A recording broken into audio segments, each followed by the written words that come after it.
So this is the point in this tutorial where it sort of turns from how-to into a cautionary tale. As I mentioned before, I sometimes can get a little too invested and go a little bit overboard. So here I am on my Jurassic page.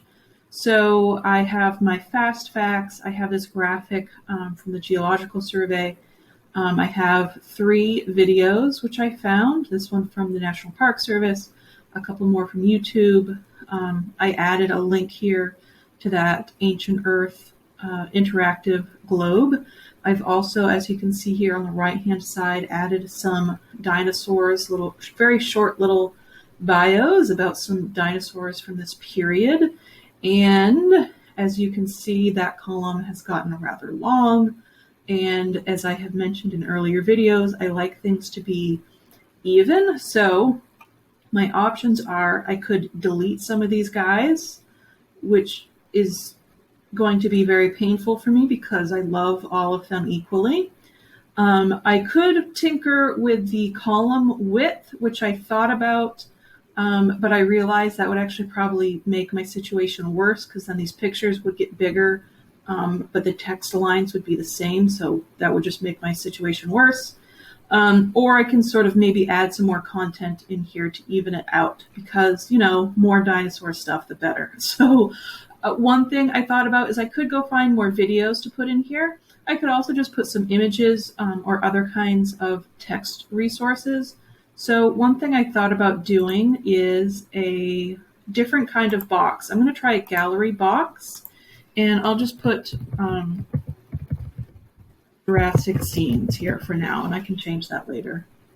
And so a gallery box is where you can put images that users can sort of click through. And in order to add stuff to this, as it says right here, to add content, you click on this gear icon here. And this is where you can add slides to it. So I'm going to add, and there's different things you can choose here, but I'm going to go with image. And my image for this one, I'm going to use this first. This is a Creative Commons illustration on Wikimedia Commons. Open my image manager again. This is similar to what you do if you're adding it in a text box. And give it a minute to think. Is it going to work? Okay. So that's fine. I'll give it a title. I'm just going to use, this presumably has a title somewhere. It's called this.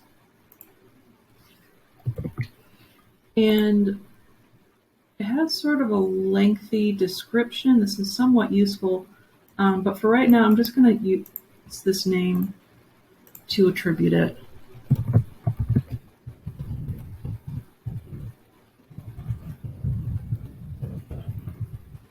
And then if I decide I want to add more text in here to explain what animals are included, and this, so it explains that this is based on a find in Germany and some footprints that were found. So that's actually kind of cool information. I might want to use some of that later. But right now I just kind of want to get some of my images in here to see what that's going to look like.